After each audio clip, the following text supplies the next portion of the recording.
Kathy, would you like to do your last flag salute? Please join me. I pledge allegiance to the flag of the United States of America and to the republic for which it stands, one nation, under God, indivisible, with liberty and justice for all.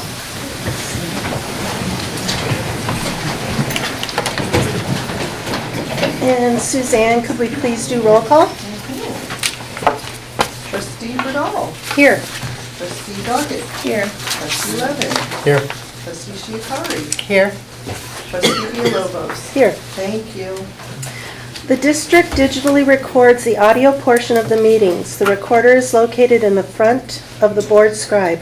All recordings are kept in the superintendent's office for 30 days and are available during that time period for inspection by members of the public on district equipment without charge. As a community service, Pacifica Community Television, PCT, records and broadcasts our meetings. The board met in closed session regarding conference with real property negotiators, public employee performance, and no action was taken. We'll move on to the reorganization. The annual board reorganization. It is recommended that the board elect officers for the 2020 calendar year and appoint Dr. Heather Olson, superintendent, as secretary to the board. So we will now take nominations for board president. I would like to put forward Jesse's name as board president.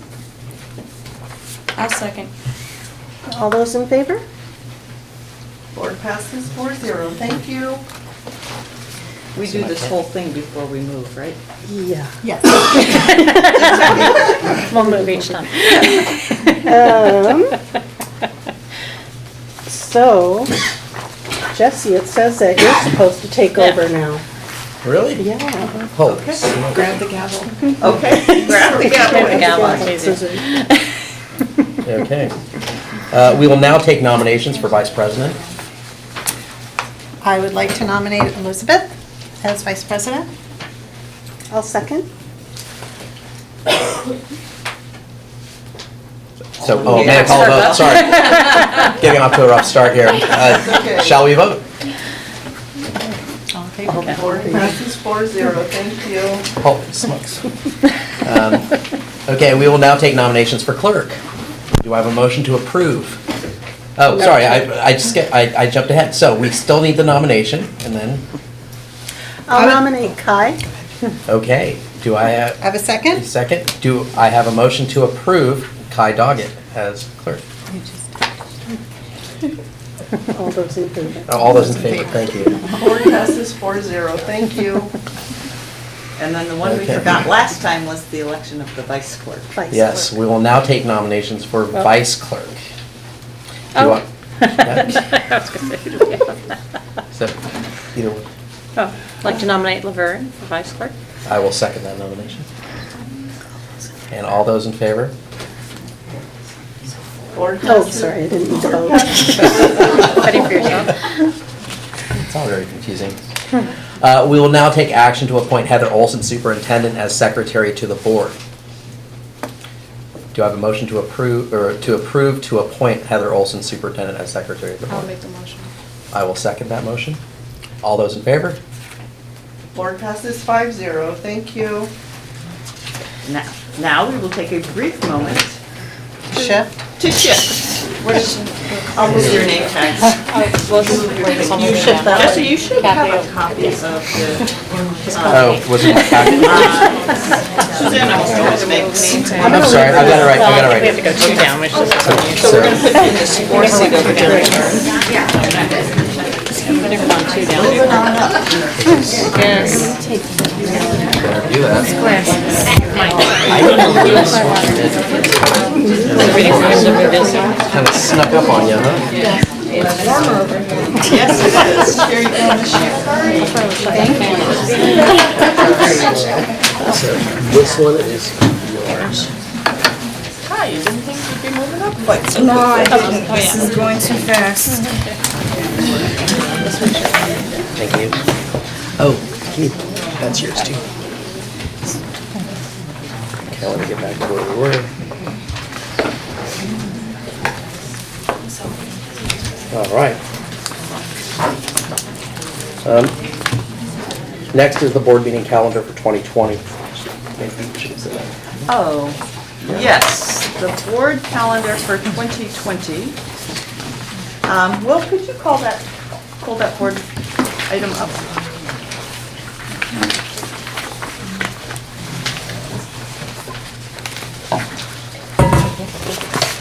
So the biggest difference with the calendar next year versus this year is that December 16th date has to be the third week in December based on a change in the law.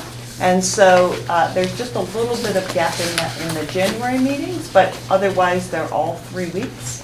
The other piece is that the board work study for the LCAP is May 6th. And then May 20th is the public hearing and June 1st. So that's 2 weeks each apart, which would be enough time to make some changes to the LCAP, but to make sure that we had both the public hearing and the other thing in the approval in there. Unfortunately, we have to have a special meeting to appoint, well, if we should choose to appoint, that would happen on January 29th. That's later in the agenda that we would decide on that. Typically, we have more work studies in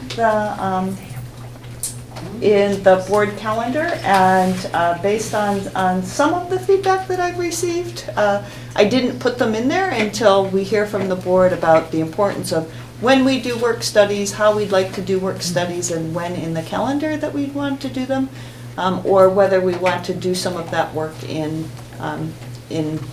general meetings, and that we would just perhaps have longer general meetings. And then there's also some interest in talking about perhaps having some meetings at the site. So I would ask for some discussion on this before we go for approval of the dates.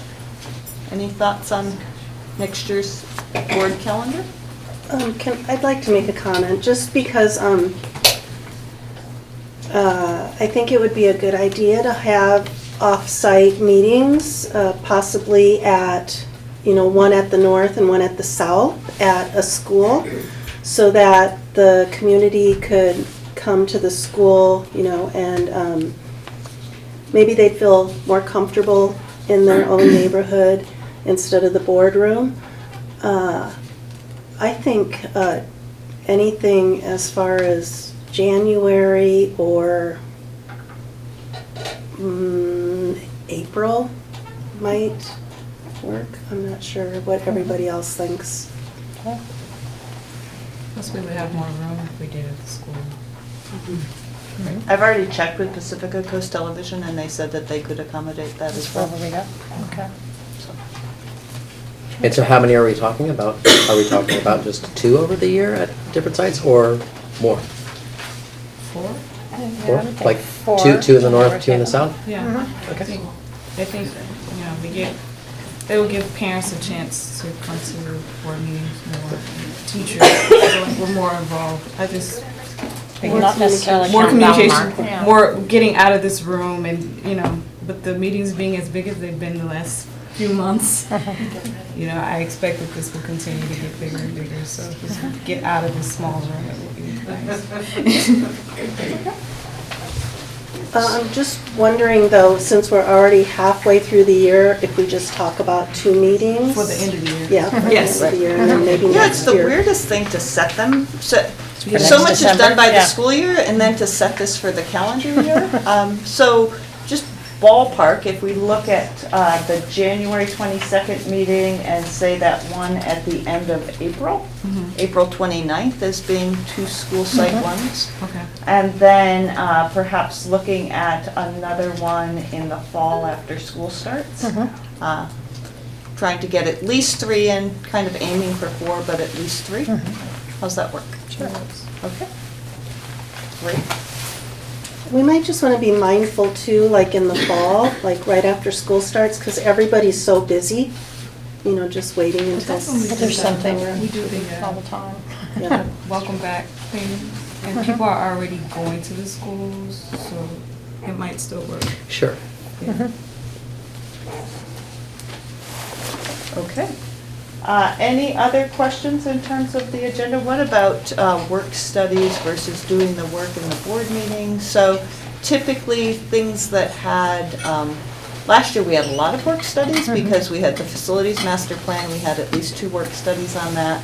We've had 2 on the LCAP. The one that's the most important is around the prior to getting the LCAP passed. That's really, in an ideal world, a chance to have the board have discussion around that and ask more informal questions.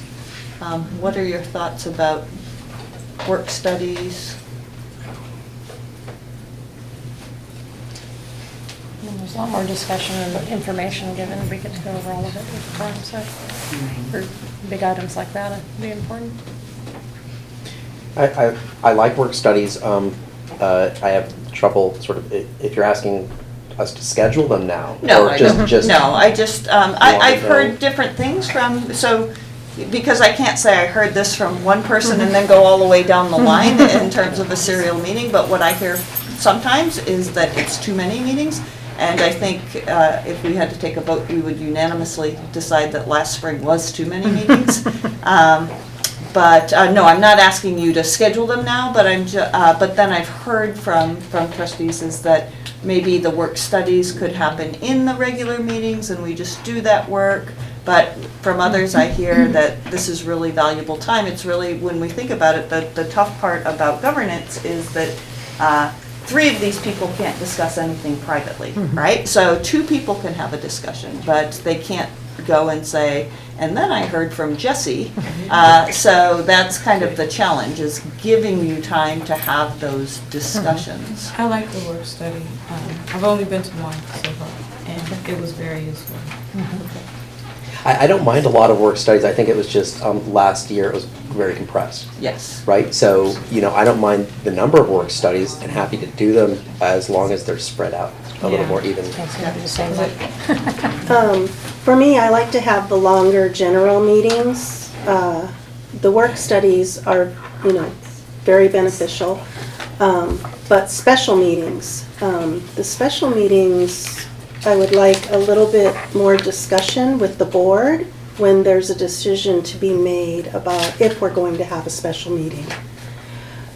So I don't know where that would fit in, if that's with the president and the superintendent's Okay. weekly meetings, Okay. or if it's, you know, at the board meeting, you know, at the end.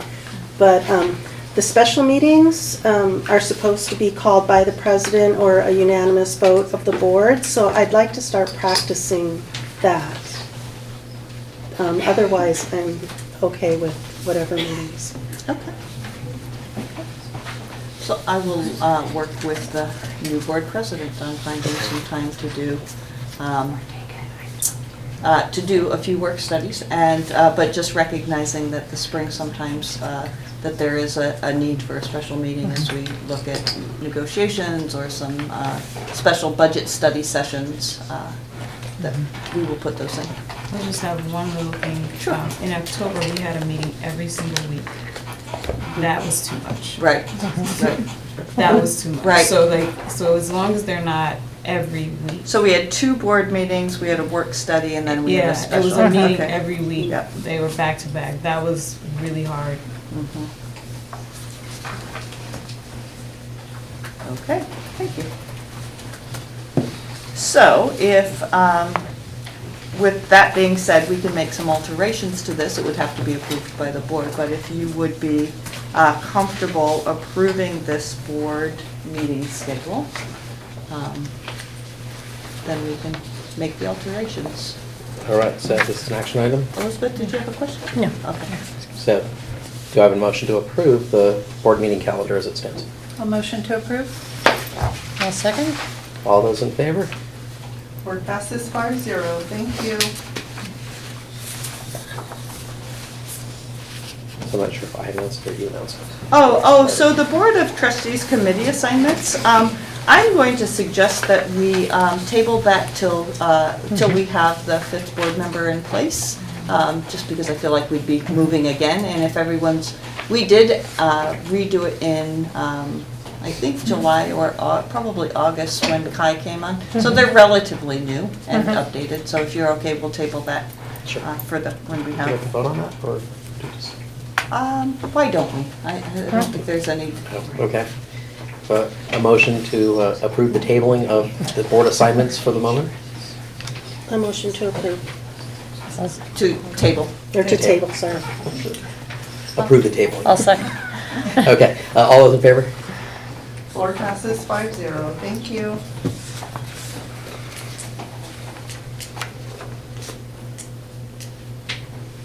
All right, I guess this is me, yeah? So delegation of authority gives authority to the superintendent to address routine district management activities.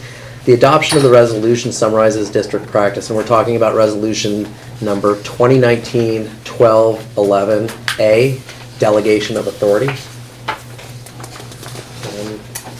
Do I have a motion to approve? Do I have to go over the memo at all? or- No, Okay. I mean, you don't have to. If you have any questions, you Okay.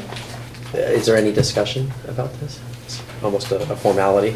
So do I have a motion to approve resolution number 2019-12-11-A, delegation of authority? A motion to approve? I'll second. All those in favor? Board passes 5-0. Thank you.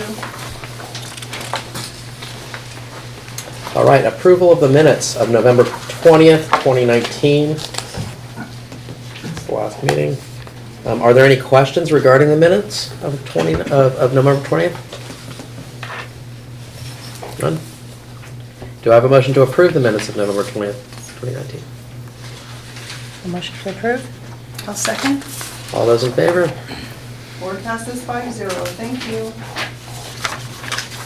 All right. Approval of the agenda and consent agenda. All items on the consent agenda will be approved with one motion, which is not debatable and which requires a unanimous vote for passage. If any member of the board, the superintendent, or the public so requests, any item shall be removed from this section and placed in the regular order of business following approval of the consent agenda. Do I have a motion to approve the agenda and consent agenda? Jesse, I have one Oh. item, 9G. Could we take that off for discussion, please? Okay. 9G, Biola University Agreement. Memorandum of Understanding. All right.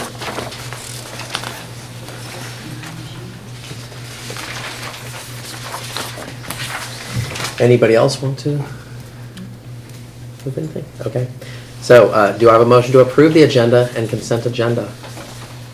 I'll motion to approve. I'll second. All those in favor?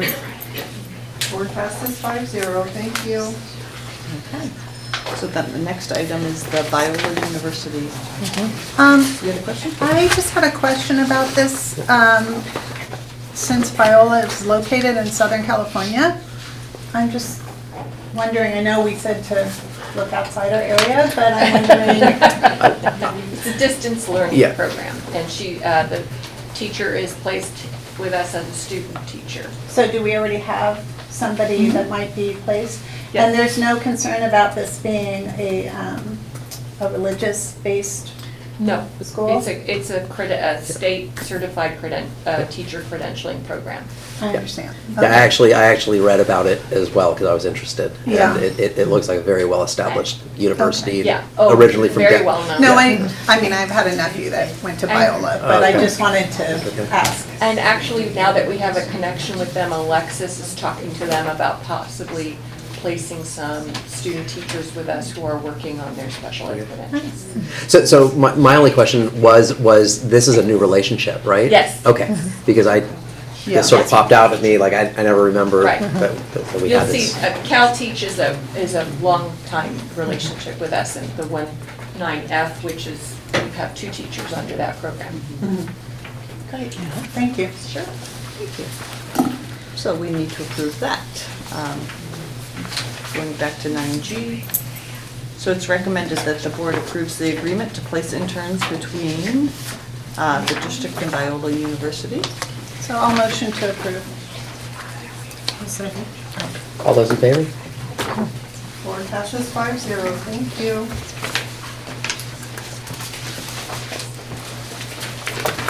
Hard to keep track, right? Okay, so communications. Yeah. Speakers wishing to address the board on items on the agenda or not on the agenda may complete speaker cards and submit them to any member at the staff table. If you are addressing the board on a non-agenda item, please be aware that the provisions of the Brown Act prohibit the board from acting or discussing such matters at this meeting. Public comments are limited to 3 minutes per person per topic. We're going to start with LSEA. Good evening.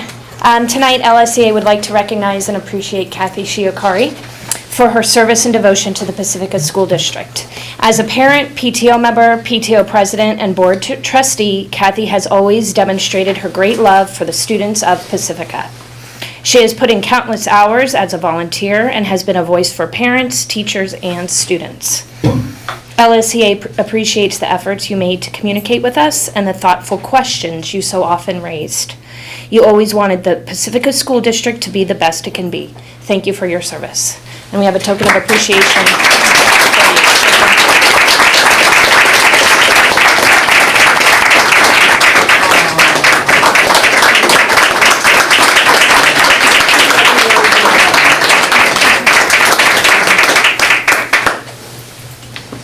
Sweet. All right, CSEA. Okay. Yeah, there's one person. Are there any speaker cards over there, Suzanne? Okay, Elizabeth Russell. Whoa. Well, I know you're getting tired of hearing from me, but I'm here again on the same subject that we've been speaking about over the last few months. And Laverne, I believe it is, I want to thank you for making parents inclusive in these events as you are bringing up. That is important, and that is really what I was going to talk about tonight, because I have talked to the board, I've talked to these people over here, and now I wanted to talk to the parents, because I think at this point, we've kind of exhausted what's going on in this room. And we need to collaborate together, parents. We need to fight for our kids outside of here, because it doesn't seem to be working. And I know that sounds severe, but I'm at a point with my son that recently I had to take him back to his pediatrician because we're seeing signs of anxiety that he has not shown since he was in first grade. He is having tics, he is chewing on his clothing because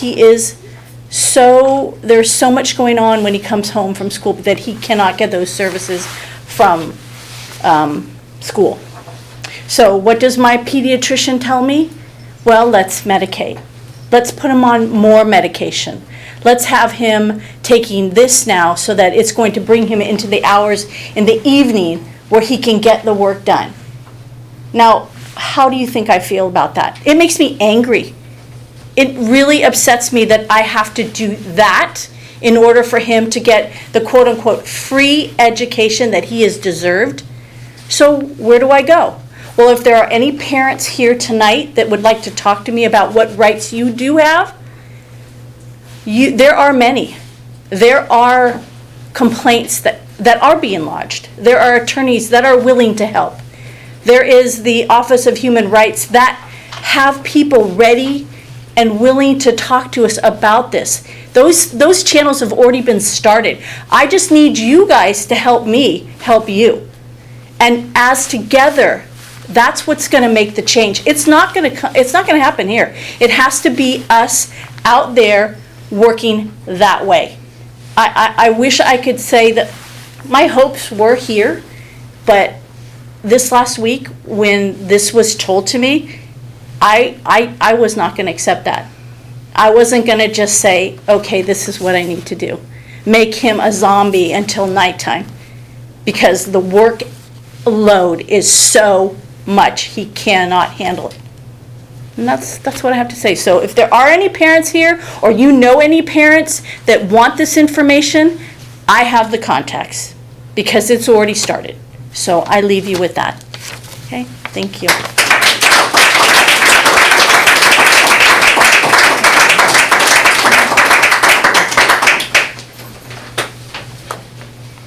All right, 10D correspondence. I have none. Okay. 10E, Board Superintendent Communications. Who would like to begin? My last one. This last year, or this last 2 weeks ago, I guess, Maria took Elizabeth and I on a trip around the district.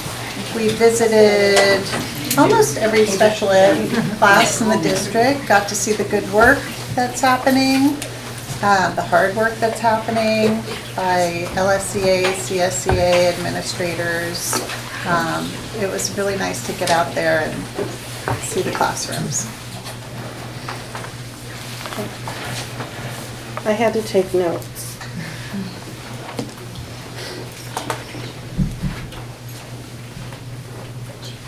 Since the last meeting, since we've had so many parents talking about special ed, I wanted to go visit some of the classrooms and teachers. So I met with Jonathan and Natalie from Ocean Shore, and I sat in on Natalie's class, and she's very professional. There were 10 kids in her class. There were appropriate different settings for each different situation where a child could be in. Maybe they just needed to be by themselves. Maybe they needed to lay down. Maybe they needed to be with a partner. So everything was very thoughtful in her classroom. And everybody was working on their own accommodations. So whether it was a packet or with a teacher doing math. So I really appreciate what is happening at Ocean Shore. And I don't want to leave anything out. I did hear some ideas about things that could help us in the situation, maybe hiring substitute teachers to help the gen ed teachers with lesson plans, house subs,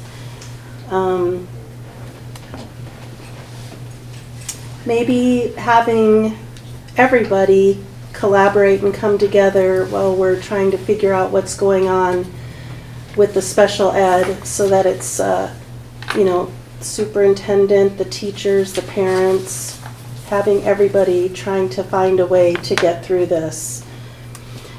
I had a lot of notes on that one. So thank you, Natalie. I also wanted to, I've been hearing a lot that the board is out of touch, or there's a gap between the board and the parents. So I went to 3 PTO meetings. I went to Ortega, Cabrillo, and Valimar. And everybody has their own agenda, we'll say. But basically, from what I heard is, first of all, they were very welcoming, and they wanted to hear, how the district was doing. They wanted to know more about us. They wanted to hear that we care.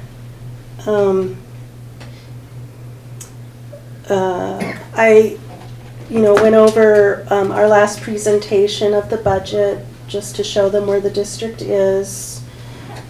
And some of the ideas I received from the parents at the PTO meeting was perhaps having a communication go out from the board.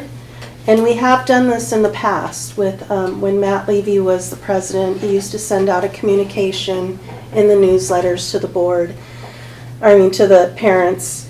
Also, perhaps a Q&A of what the board does. So, maybe we can type something up and send it home in the newsletters, what the board does, who the board members are, how we got here, and what our job is.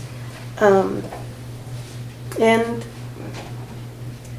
for confidentiality, I'll just say that there was a feeling of it's us against them, and the parents didn't like that. And so I think, just, having the 2 site meetings, going and being, available to them would help alleviate some of that and some communication from the board. And then I think that's it. Yeah. I haven't done as much as you. I've been mostly a parent these last 3 weeks, but I did attend IBL's 6th grade band, beginning band concert yesterday. My daughter was in the band. Oh. And they did a great job. It was IBL and Ocean Shores bands together, and IBL's jazz band, and it was really great. Mr. Gower is doing an excellent job with those kids, and he did a great presentation of the instruments and how they work. And I thought it was really, really great. I had a great time yesterday. And then, this hasn't happened yet, but I noticed it wasn't on your schedule. Spark Poetry's Battle at the Beach is Friday. Okay. It's at Ocean Shore. So if you want to see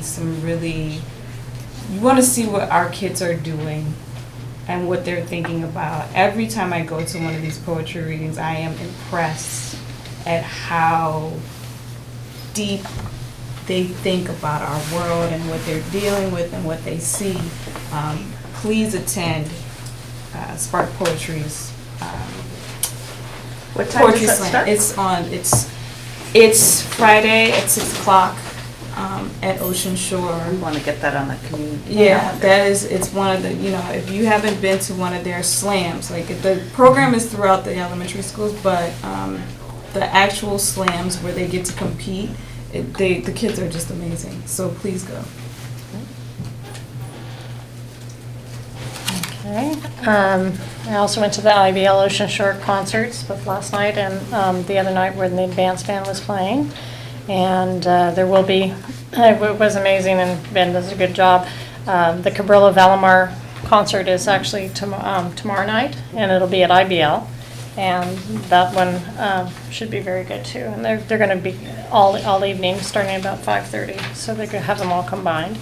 Also the special ed tour that Kathy told about for the different schools, and the Pacifica collaboration meeting, and then another fun one last Friday was, they used to be called the tree lighting. It was the lighting of the community center, the Elf Market. They don't do the trees anymore. But Mr. Stafford brought his 3rd grade from Sunset Ridge, and they all sang, and the 3rd grade teaching team was there, and they sang for everyone, and Santa was there for the younger kids, and it was a really good evening. It was raining outside, but.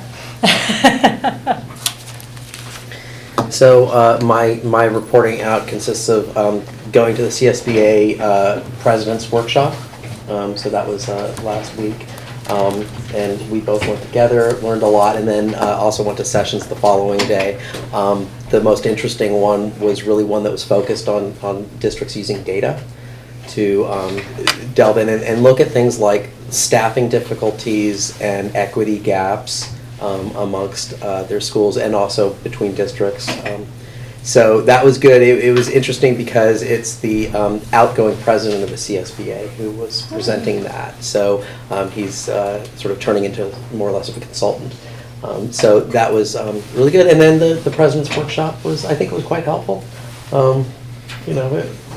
It's always good to talk to people in other places, Yeah. and just compare notes. we started with, we have 4.5 special ed openings, and the people sitting next to us at lunch said we have 16. And obviously they're a great bigger than we are, but they have the same issues.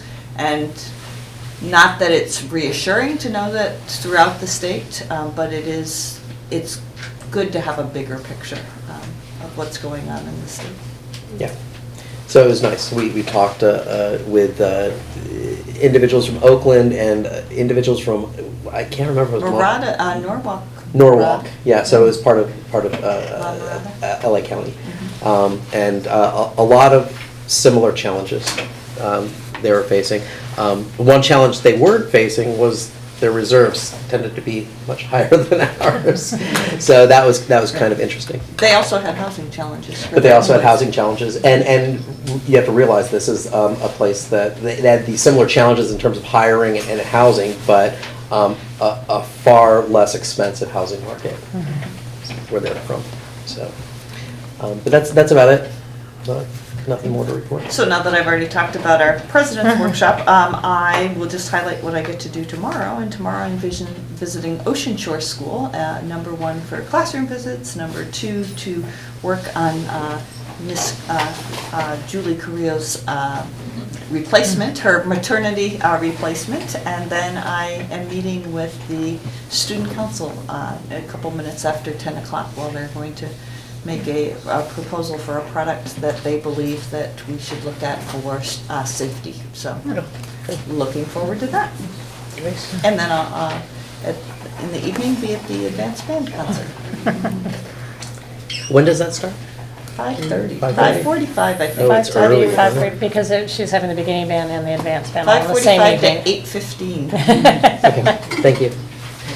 Parking will be a premium. Right, district business, district goals. The district values the goals provided in our local control accountability plan, LCAP, and strategic plan.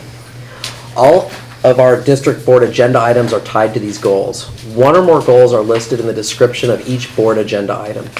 The details for each of those district goals can be accessed on our agenda online public page or by visiting the district website, www.pacificasd.org, under District Information, Board of Trustees. 11A, School Plan for Student Achievement. Mr. Lucy. Okay, so what I put in front of you is a recommendation to approve the school plans for student achievements for Cabrillo, Inglesby, Lacey, Ocean Shore, or Sunset Ridge, and Ballamore. As you remember, hopefully, at our last meeting, these were presented by our principals, and then you were given the opportunity to ask questions and share comments. All of that was taken back, and changes were made to the SIPSs based off that. I can tell you that very minimal amounts of changes were made. There was a lot of positiveness that came out of the comments from the board, so that was very much appreciated. A lot of hard work went into putting these SIPSs together, and I believe, and I think I share the belief of some of you, that these SIPSs are a lot more aligned with our LCAP and seem to be improving each year that we go about it. So I put these in front of you for recommendation for approval. So do we have any questions amongst the board members regarding the SIPSs? I don't have a question, but I just want to reiterate, in this description, the third paragraph down does talk about helping students maximize their potential by nurturing curiosity, joy, and confidence, and academic achievement. And while in the descriptions of the supports, there's a lot of added material, the data that we go off of is really all the academic data. And again, I see a lack in really constructive information about the arts, the music. The other things that we put, that the district and the PTOs put a lot of financial amount behind supporting this. And I realize that this is going off of this data and we're somewhat, we can only go off of what they give us. I still feel like it would be nice to get something, and I realize again later in the year sometimes we get updates, but I think if we add that more to this, it shows our real commitment to again supporting curiosity, joy, and confidence, because a lot of that comes from these other things in addition sometimes to academics. And again, none of this reflects on Lindemar. And again, I know that Lindemar isn't included in this data gathering, but I think if we're really going to say that we appreciate and believe in the importance of that early intervention, somehow they should be included in these plans or in this process. Or just spotlighted in some Well, way. so my question to Will is, are we limited to the number of local performance indicators that they, is there a cap? No, there isn't, and there are indirect measurements or metrics that we can use to see that if that's happening. But again, I think we need, I agree with you, that I think there needs to be a little more search for more. I mean, but we do have these perception surveys. The student perception surveys talks about joy and about climate and how they feel at school and how they feel with parts of the school. Those surveys that get out, there are core surveys, but there's additional questions that can be asked with that. And that could be a measurement, you know, if the student is happy with the arts program or the climate at the school, feeling safe, or those type of things. We can measure that through perception, but looking for some additional of that. And then with early ed, and there are assessments, and there are things that we can start to include into our SIPSs with that. And you know, I know we have an early literacy assessment that we give out, and we can utilize that as a metric about where we're at with that. I know there's some work being done with our early learning coordinator, and she's gathering information constantly, especially with our preschool and TK students, that we could probably dive into and look for that as a possible metric. I would agree with that if it's not additional testing. Yeah. 'Cause that is not at all the point I'm trying to make. This would be testing that's already occurred. Okay. So this would be Okay. assessment. Ms. Gavidia, did you want to weigh Yeah, in? it's a little unique because that program is sort of outside of the K-12. Right. That the LCAP covers. But there are, like Will was saying, there are some, you know, already in place assessments that we can take a look at and maybe somehow supplement or add to the LCAP using that data. For example, the statewide assessment at the preschool level is the DRDP. So, and we get those results back twice a year. So we could take a look at it. It's a little bit unusual, but I could see your point of view that, you know, they're part of the learning community as well. I think we'd have to talk broadly about the outcomes just because of the very small Sure. number of students. Right. So more generally. Right. Again, it just, and it might be my own sensitivity to it, but it just does feel, it concerns me when we leave out a whole group of our children. Right. So. And that's not our intention, except that the school plans for student achievement Right. are for schools. For and schools, technically, yes. Lindemar is a subset of the district as opposed to its own school. That's why they don't produce a school plan. Agreed. And then there's one more thing that in response to your question is that there is a local indicator called broad course of study. And we could flesh that one out a little bit more too around the amount of art programs. Yeah. Or remember, it's the superintendent or president's responsibility to Right. report out on the arts programs once a year. Yeah. Remember? Yeah. And there's also too, the local indicators, as you probably know, Jesse, is that they're, you know, right now we're being measured on just doing Sure. the local indication, Sure. met, not met, or not met for Sure. years, and it's just basically writing it up. By 2021, I believe, we actually have to show growth in that particular Sure. area, and it's not just So- that we're reporting it out. Yeah, so this is a way to get ahead of that, but also to really respond to Trustee Shiokari's good point, really valid point, that if we value these extra things like arts, and music, that we can at least show to ourselves. I mean, if we write it into our LCAP, then it's a priority, right? And into our SIPSs, then it's really sort of shows that it's a priority and that we care about it. And we'll get ahead of the curve on there. I actually did not know whether you're limited to just the number of local local measures that they wanted, or if you can add as many as you want. Well, I didn't know that. you, within, I mean, you have to make sure that it's connected to an indicator.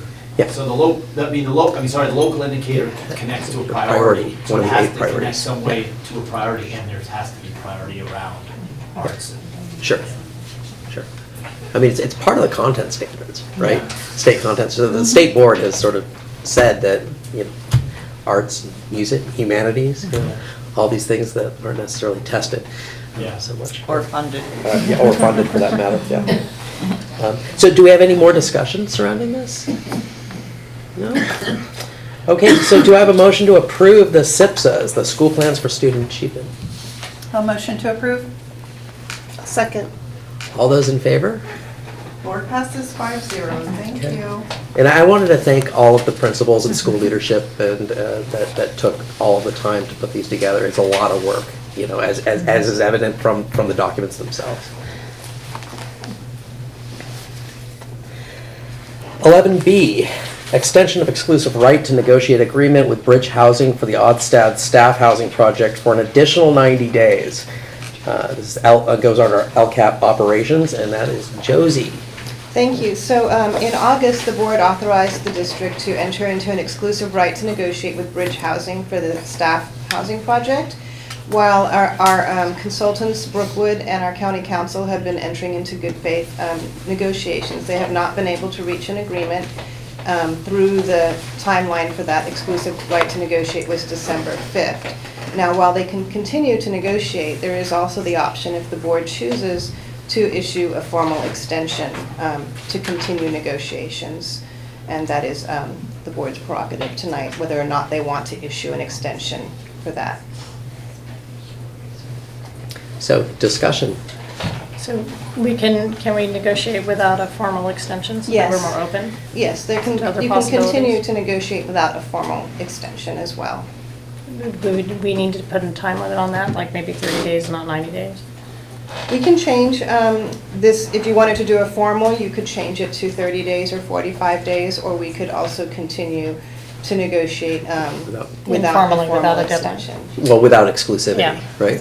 Yes, without exclusivity. So my 2 cents on this is that we don't really have, I mean, if we wanted to extend it, that would be kind of a signal of goodwill on our part that we still have faith in Bridge to come up with something. But it's been a while already. I'm not sure if we have anything to lose. We can still negotiate with Bridge and whomever else would want. Without a formal agreement? Without a formal yeah. agreement, and that might incentivize them a little bit more to come up with some solutions that we might want to Then agree can we to. look into going forward, ways to go forward without Bridge, maybe? Yeah, we do have a timeline from Brookwood, our consultants, and all of the action items on the timeline. We can look into moving forward with some of the entitlement projects, and we can talk to Brookwood about whether they can represent us or you know, somebody else can represent us and go to the city of Pacifica and start filing for the permits and all of those things that need to be done. We can continue that process so we wouldn't lose time. Go ahead and get those done at the beginning of the year. Yes. How do others feel? I think we don't need to renew the contract, let's be honest, because it's exclusive and we can continue to negotiate with them, so. I kind of feel the same, that we've been doing it in good faith for a while, Yep. so we could continue, but without the contract. Agreed. Okay, so this is kind of strange because the motion to approve is to approve an extension, but it sounds like we don't want to approve an extension. So we don't need to do, Don't need to we vote? don't need to take any action. Okay. And just for the audience, is that we are still very interested in building workforce housing. Nothing has changed on that end, other than we're still working hard on that negotiation piece. But time is a-ticking, and we want to get moving on that, so. Move forward with or without, yeah. We will move forward with or without, exactly. Thank you. Okay, item 11C, certificated and classified staff permanent status, LCAP goal number 1. Ms. Gavidia. Well, this is a time to extend our congratulations to all our staff that has achieved permanent status, both classified staff and certificated staff. You'll see there on the memo we presented to you the names of all the people who have achieved that status, and it's really an exciting landmark for them. Since some of those people are here, I'd like to read the names out loud, if it's okay with you. So among our classified staff, Carolyn Nizick, Paula Suter, Eva Leon de Oliva, Meredith Shannon, Christopher Sanford, Lorena Cadena, Nassim Ajum, Charlene Moore, Gia Maria Ramsey, Kathleen McKay, Carlos Marino, and Joanne Fox have achieved permanent status. And then among our certificated staff, Joan Weideman, Amy Needon, Margaret Toomey, Ilya Varnayev, Sarah Watanabe, Stephanie Trelogan, Samantha Johns, Benjamin Gower, and Kenneth Tin have reached permanent status. And for our certificated staff, it takes 2 full years and then into the beginning of the 3rd year, so it's quite a journey for them. So we congratulate them on their accomplishment.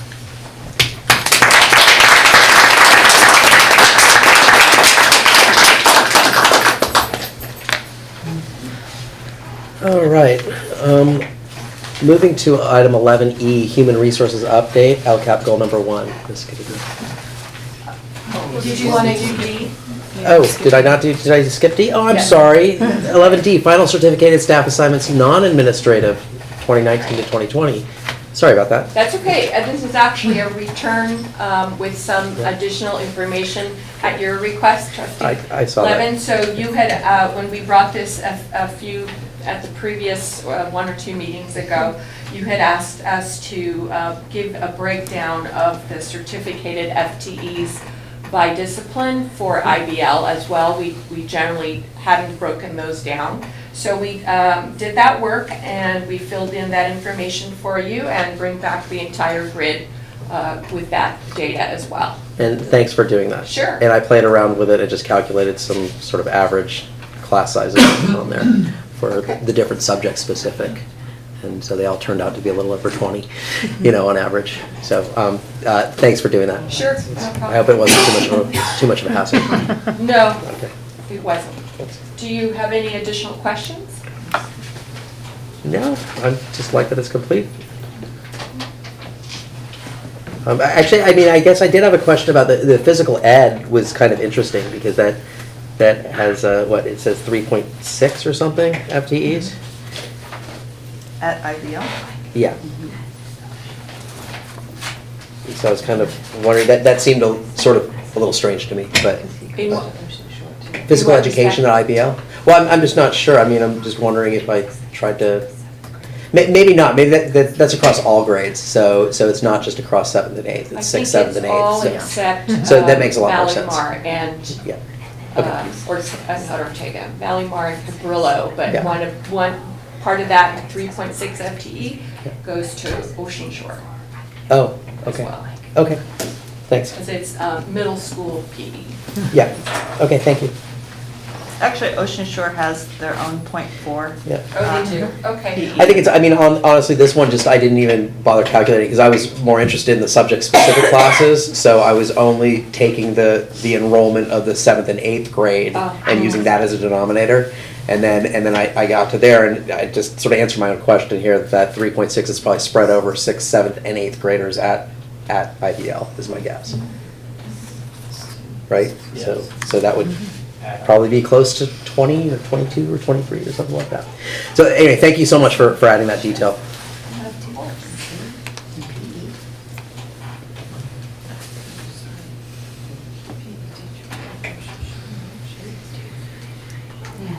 Anyway, sorry. You got me looking at the numbers some more, so I will cease and desist. So we are on 11E now. Unless anybody had any more questions about the grid? No? Okay. 11E, Human Resources Update, LCAP goal number 1. Ms. Gavidia. Yes, so I want to share with you the information that we put together since the last time we were here. This will be going out to all our families of students with IEPs tomorrow morning, but we wanted to share the information here tonight with you. So We've received to date responses from about 30 families in response to our outreach for compensatory services, and we'll continue to work with them and set up some supports for them to help them access those services. We have a meeting scheduled tomorrow with one of our staff who will be dedicated to doing some outreach and supporting families in that way. Students with IEPs who still do not have a teacher will be receiving another letter to offer another round of compensatory funds for the next several months while we keep looking. The good news is that we do have a teacher who will be reporting to IBL on after the new year, and possibly a teacher who will be reporting to cover the Ocean Shore leave of absence that we have right now. We got a verbal agreement, but haven't yet signed a contract with that individual, but we're hoping that it will work out. Other activities that we've been doing over the last several weeks is we've prepared letters to go out to retired teachers with the quarterly insurance reimbursements that will be right after the first of the year. We did follow up with a retiree who came very close to accepting an offer but then declined at the last minute.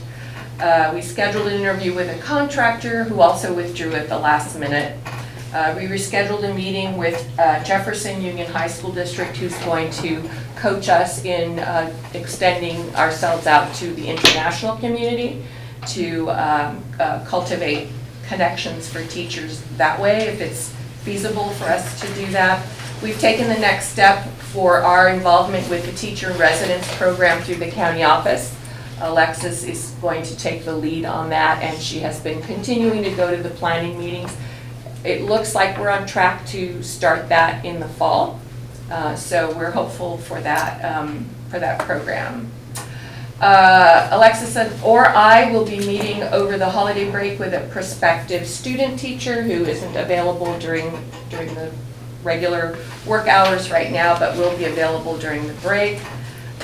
We introduced a proposal in negotiations with LSEA that we believe would enhance entry-level salaries and would probably, hopefully, make us more competitive in that way to attract new teachers.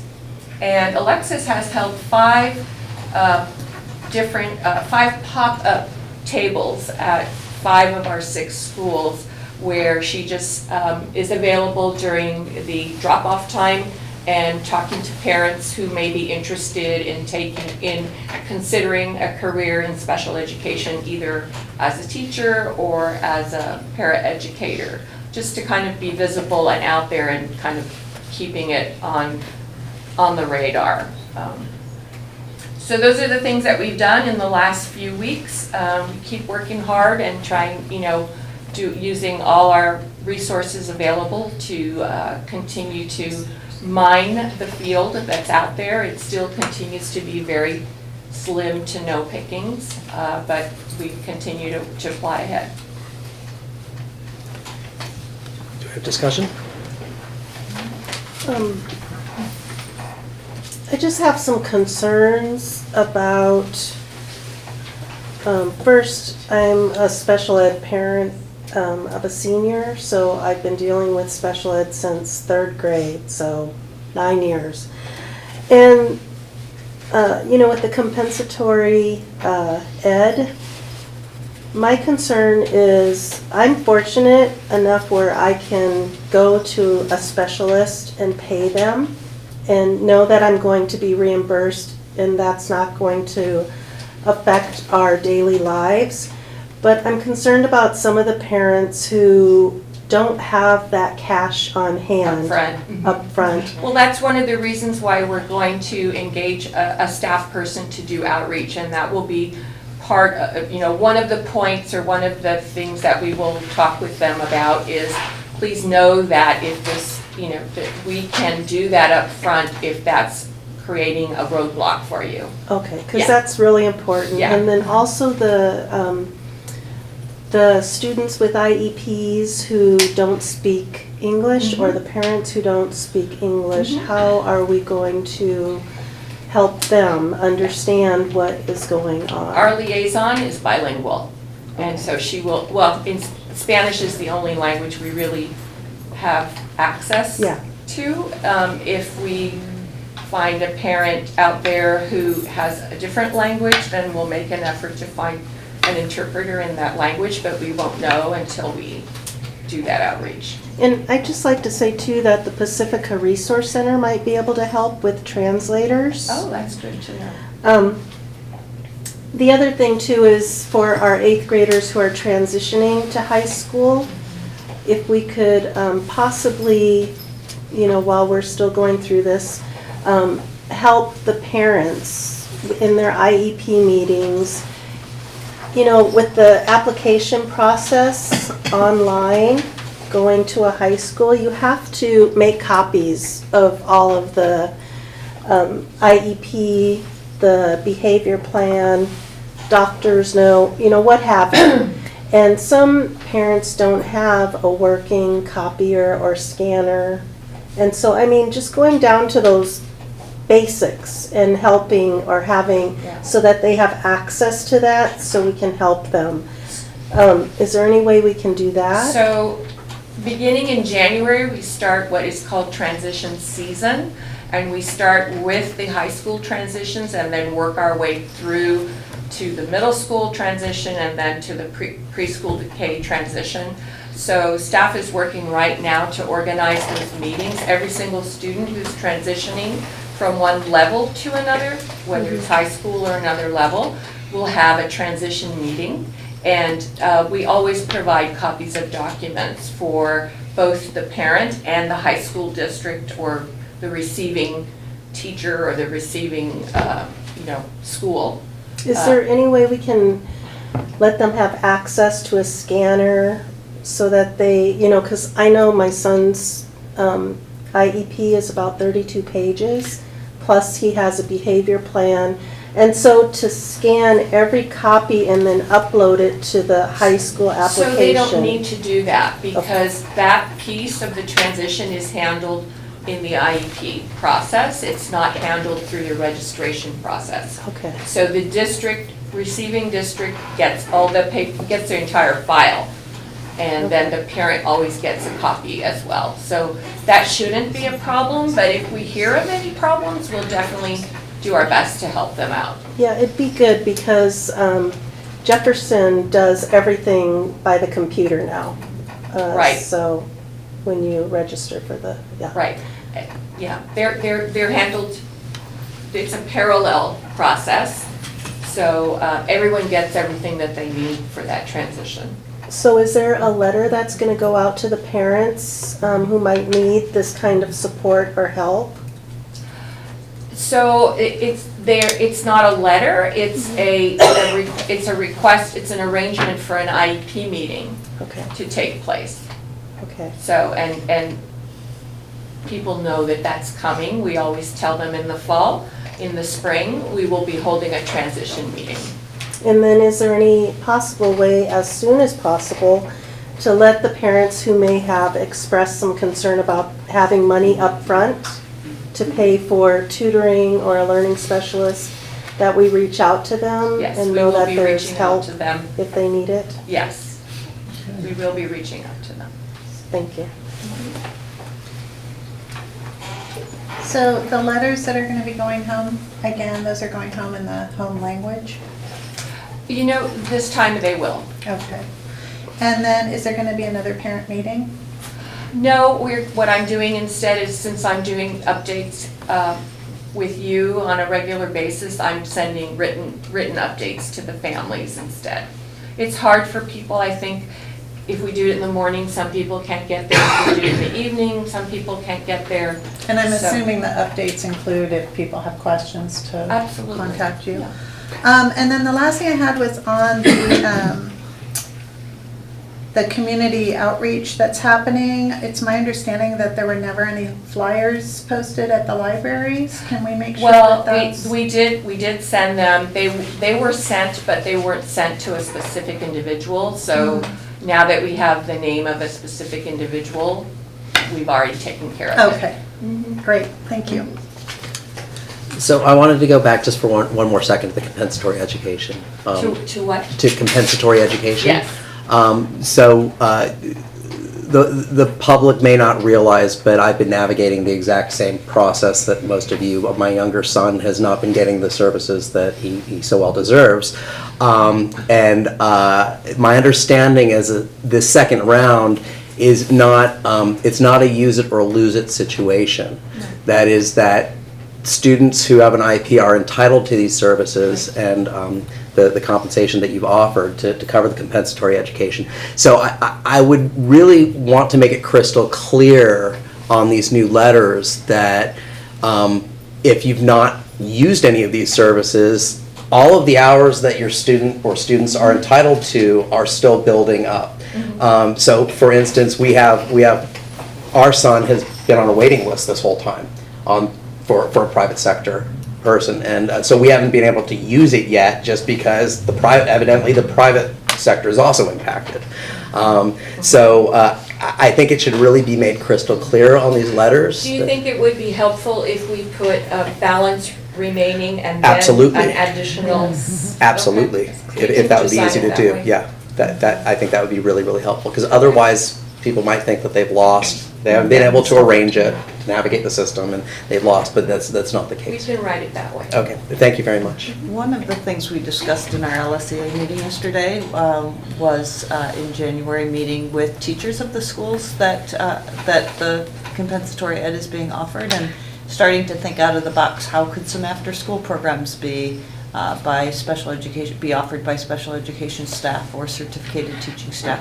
Would we think about doing a summer school or a week-long something so that kids that have missed instructional hours can make some of that up during the summer? So that's one of the things that we'll do in January, is meet with the teachers, because they have an interest in helping solve this as well. Sure. Okay, thanks for the update. That's good idea. We are at item 11F, appointment or election to replace outgoing trustee. Goal, governance. Superintendent Olson. So while we are here, I just want to introduce, this is Elmer Martinez of Senator Jerry Hill's office, and he's really here for the reorganization meeting, but I asked him to stay for the very end of the meeting. I was hoping that this moment would never come, but it has, and we are very thankful for Kathy's service, and we recognize that those are big shoes to fill. This is unfortunately something that I've done twice in my short superintendent career.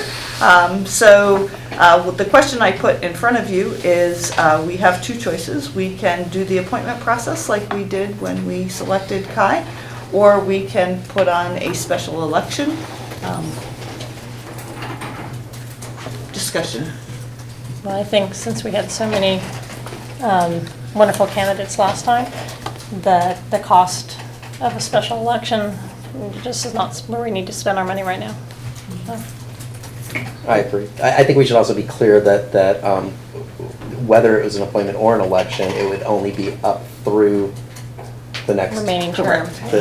Correct, absolutely. So we've kind of missed that March deadline, and so really we are looking at an appointment. Suzanne has copies of this because it didn't get to the audience prior to, but this is a recommended schedule. And I wanted to wait for after this board meeting to make sure that we were going to go for the, oops, no, goes to the audience. What we would do is make plan to do a provisional appointment, and so tomorrow morning in our board updates that we send to all families is we would announce Ms. Shiakari's resignation and just let them know that that is an opening and what the process will be for that. I think we should do it very similar to the previous process, and so just kind of going through this time frame is that we're not planning to pay for a Tribune notice advertisement, but what I'll do is I'll mention it this week. It'll go out next week in my Pacifica Tribune article, and I've already mentioned it at the Rotary, and so anywhere that we all go in the next 4 weeks, if we could just mention that out loud. I also will contact some of the candidates that were interested last time. And then what I would like, if this is okay with you, I think this seems like a reasonable timeline, is that it's a little odd because of the winter break and people are very busy in December, but I think if we do enough communicating around it, we would collect applications in January 17th, which is a Friday. I would ask 2 members to review them, and last time I think it was Laverne and Elizabeth, and we just narrowed down the field so that we weren't interviewing all of them.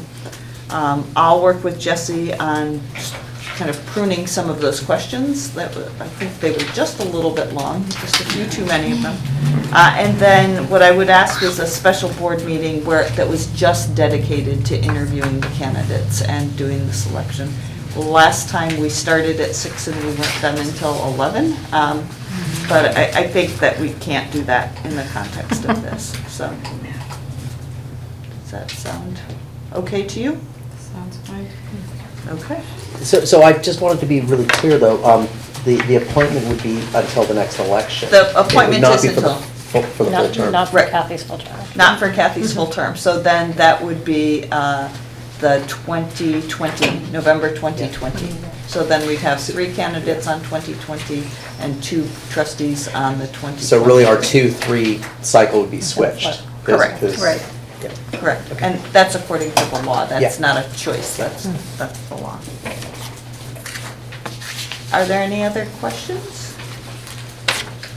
I would appreciate your help helping us seek out the very best candidates and people that you know might be interested in that. And so then I guess I don't get to ask for a motion, right? Well, do I have a motion? Do I have a motion to replace outgoing trustee Shiokari by appointment or election, if anybody has any desire to hold an election? I mean, I think we talked about that. I'm just, for my piece, I think an appointment is appropriate. I agree. Okay, so do we have a motion? For appointment. For appointment, thank you, to be clear. I'll motion for appointment. I'll second. All those in favor? Board passes 5-0. Thank you. I guess it's really true. We're gonna miss you. So 12 future agenda items. Our next board meeting is, so Kathy's resignation takes place on December 31st.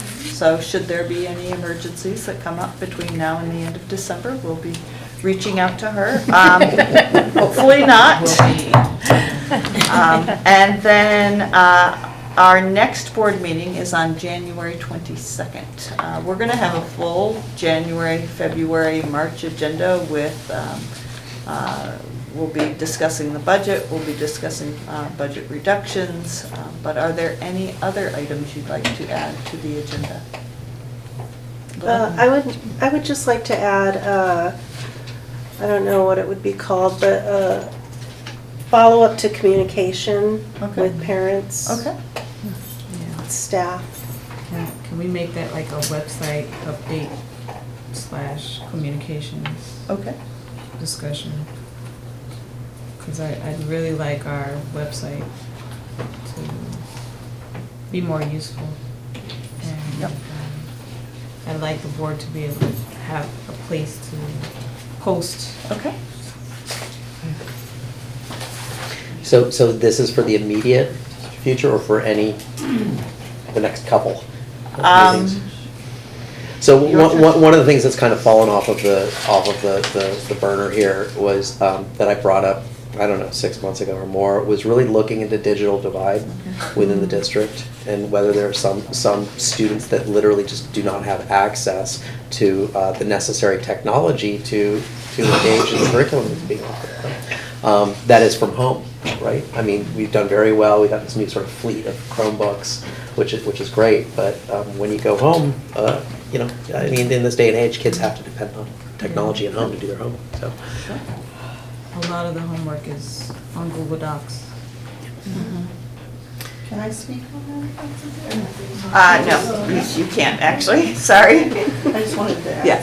I mean, at the most recent communications meeting at the county office, there was some, Tom Torlixon came and talked about some efforts in the county office. And so we're going to bring that back. We're also going to include it as just an assessment of who has access to computers and who Absolutely. doesn't have that. Absolutely. So it's really our intention. It hasn't Good. fallen off our radar. It just hasn't Okay. been brought up as a, but we don't get to respond to their questions during the. Okay, well, and I'm just glad that I brought it up again, and it's, things are going on in the background that I didn't know about, so that's good. Thank you.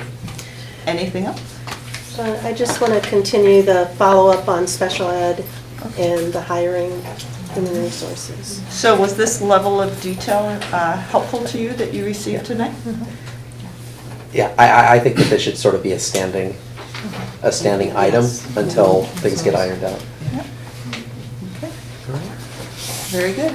Anything else? Just want to add that the new Chromebooks, my daughter loves them. Oh, good. And she said they're excellent. She said they're really great, so just some feedback. All right. Glad to hear it. All right. If there's nothing else, then, meeting adjourned at 8:16.